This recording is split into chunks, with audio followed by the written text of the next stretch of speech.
Ah, fuck, it's Mr. Cinema Junkie again. Mr. Opinionated. Yeah, that's me, guys. How's everybody doing?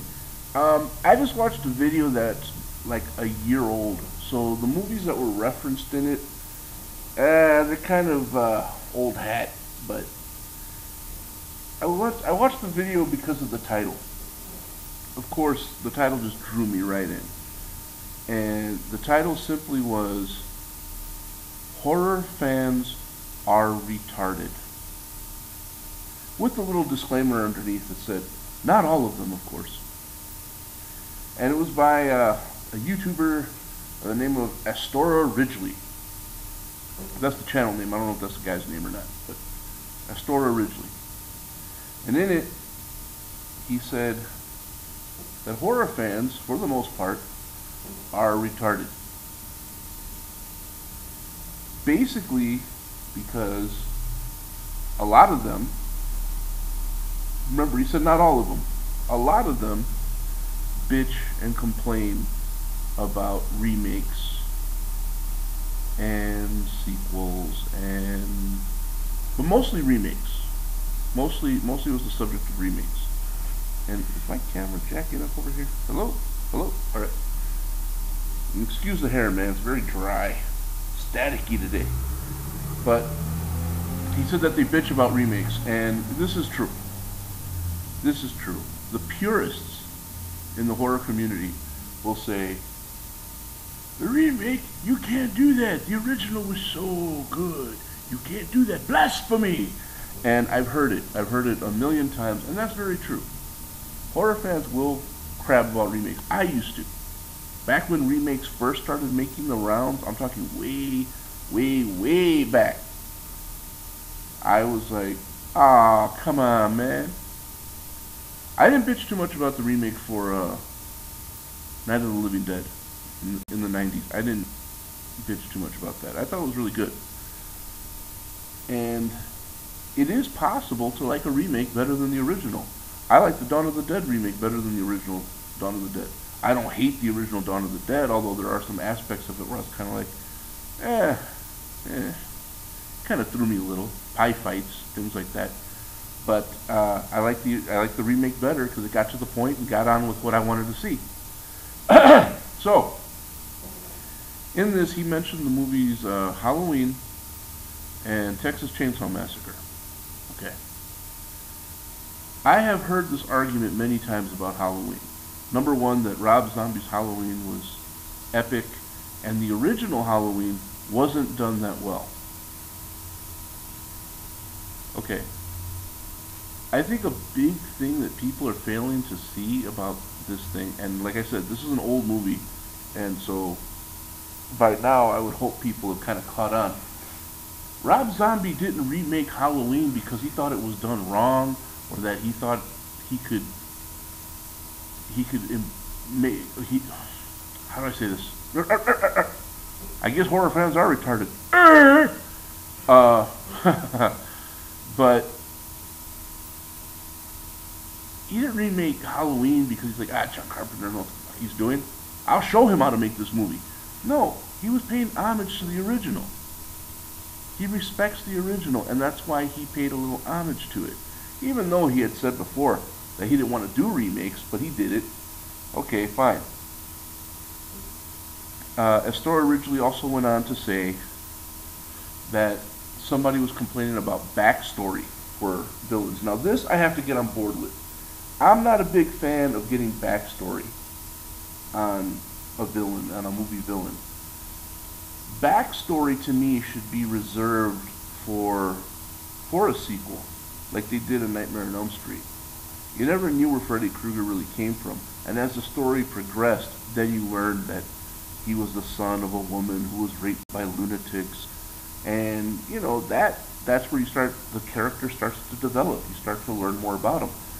But when you take a character that's already established, remake it, and then say, hey, and by the way, this is where he comes from, and this is what he did, that takes away from it for me. That kind of, I don't know, it sounds weird to say it like that, say it out loud, but it takes away from me. In Astor Ridgely's video, he said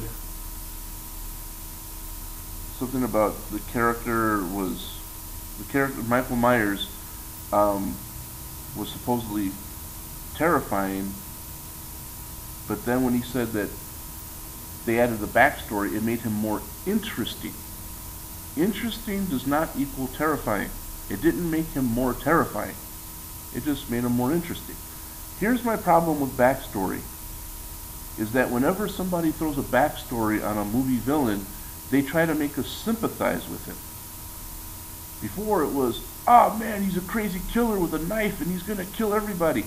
And then they want to make you go, oh, but he was so sad as a boy. Fuck that, man. That's not what I want to see. I don't care that he had a bad childhood. Michael Myers, the character of Michael Myers in the original, was a little boy who came home and for whatever reason he killed his sister, unleashing this barrage of evil in his head. Why did he do it? We don't know. Was it something that was dormant and just came out? We don't know. Was he born that way? No, sounding all like Lady Gaga. Was he evil from birth and just didn't know exactly what he was feeling and then he finally decided to kill someone? We don't know.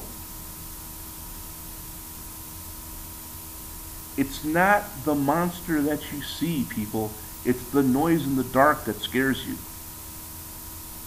That's what's terrifying. That's what horror is about. The not knowing.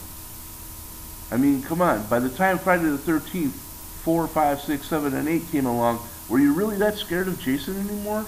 No. You knew who the killer was. You knew who he was. You knew what he was about. You knew enough backstory on him to know why he became what he became. He wasn't terrifying anymore. It was just entertainment at that point. It was just a good night out with the friends. That's what those movies became. They weren't scary anymore. The original Halloween, for its time, was scary because for its time, I was a young kid. I was like 6 years old when that movie came out, so hell yeah, it was frightening. And as I got older, it still held a special place in my heart. By the time the Halloween remake came around, it was kind of like, okay, let's see what he's going to do to really up the game here. He didn't up the game. He took characters that I cared about in the movies and turned them into like disposable shit. I mean, I'm sorry, that's how I feel about it. That's my opinion. Dr. Loomis was an asshole. Michael was just, I don't know, I didn't want to feel bad for the guy. I didn't want to feel bad for him. Oh, and another thing in the video that really caught my eye from Astor Ridgely was when he said the original Halloween was just some guy who was probably mentally retarded and going around with a knife and killing people. A slasher movie is not hard to do. It is hard to do. It's hard to do well. I can videotape somebody with a knife going around pretending to kill people. Would it pass? No, it wouldn't. It's not easy to do a slasher movie and make it marketable. I don't think it is. Not a good one. You get dozens of them a day, but only one out of every 20 are probably any good. So anyways, he's knocking Halloween because he says that it's just about some retard with a knife, but then gives praise to the Texas Chainsaw Massacre remake, which is specifically about a retard with a chainsaw. I'm not making that up. It says it. He's got the mental capacity of an 8-year-old. He's slow. He is retarded. And yet, that's okay. Now, as far as the Texas Chainsaw Massacre remake goes, I liked it. I did like that one. Not because it was better than the original.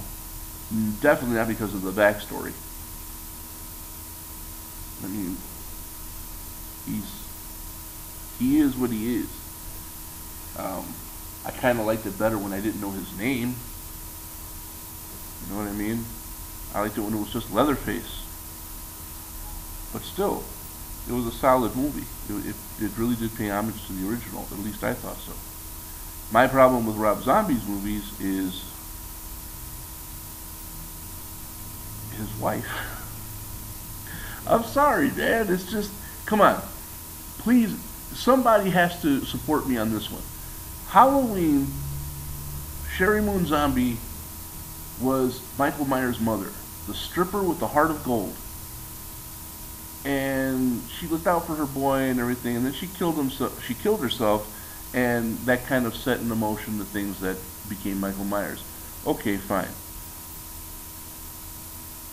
And then he had the ever-loving audacity to bring her back as a ghost, a real snotty one at that, in the sequel.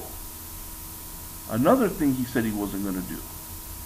I almost picture the zombie household on a Friday night watching the original Halloween, and there's Sherry Moon nuzzled under the very hairy armpit of Rob Zombie and watching it. Goes, honey, this is a great movie. Why don't you remake it?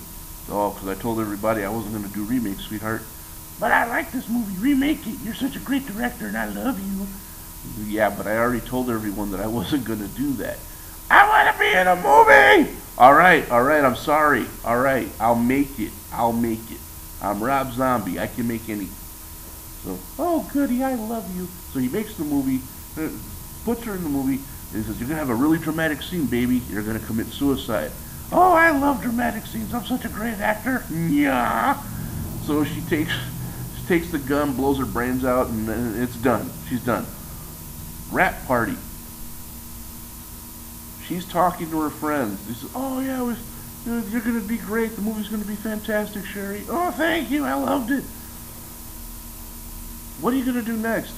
Oh, we're going to do a sequel. I'm going to be in that one, too. And Rob Zombie overheard it. Goes, baby, sweetie, honey bunch, you committed suicide in the first one. I know, but I want to be in the second one, too. Honey, maybe as a flashback, okay? I'll make a flashback with you. I want to be in the movie. All right. I'm sorry. Let me call up the guys who are working on the script. Can we work Sherry into part two? I know, she died in the first one. Please, man, I gotta live with her. That's what I see going down, man. That's what I see, the whole thing going down. And then she started throwing out ideas about horses. You don't see a connection between that and that silly album he put out? Come on, man. But that's just me ragging on the Halloween remakes, because those are the ones I didn't like. There are some remakes I don't care for. And Halloween 2 was its own creature. Just like the original Halloween 3, the only Halloween 3 that exists right now, that was its own creature. And people hate on that because it wasn't part of the series. It didn't continue the storyline of Michael Myers. I liked Halloween 3 because it was its own creature. It was its own deal. And very original in my mind. But basically,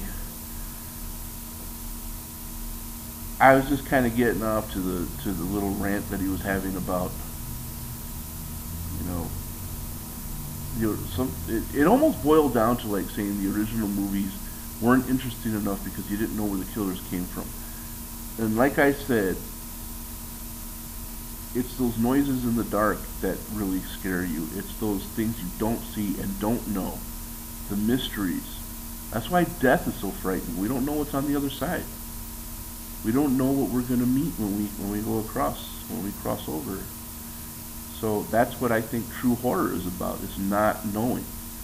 Oh, sure, there's jump scares, but that to me isn't horror. That's just being scared. You can see a comedy. You can see a comedy and get a jump scare out of it at just the right time, but you laugh because you jumped and you got scared. That doesn't make it a horror movie. Now, horror movies has an element to it.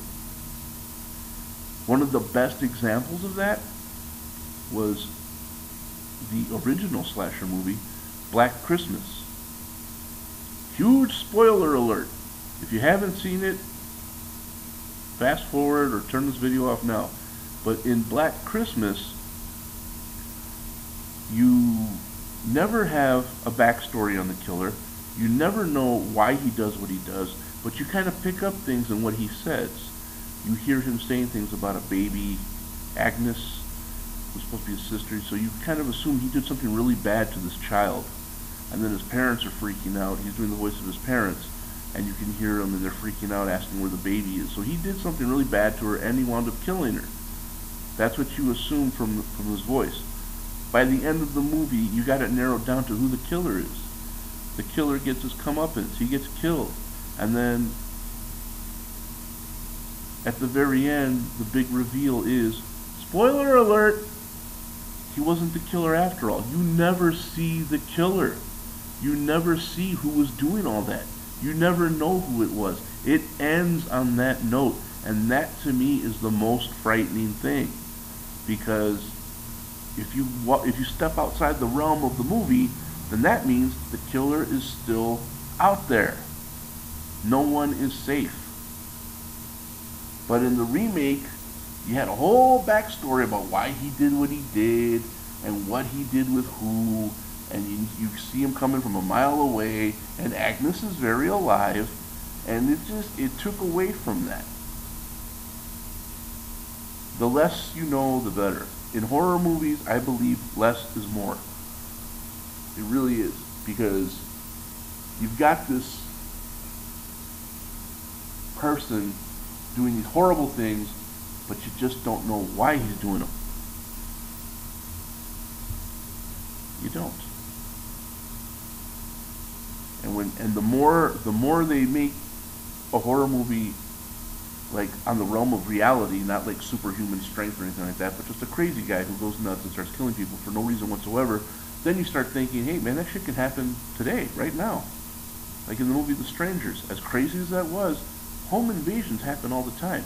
You never know where they came from, you never know where they go to, and you never see what they look like. That's terrifying, man. That's way terrifying. And that to me is what pure horror is about. It's the terror, it's the fear. I guess I've rambled enough. But, yeah. Horror fans. A retarded bunch. And I'm proud to say I'm part of them. Take it easy, people. And I will be talking to you really, really soon.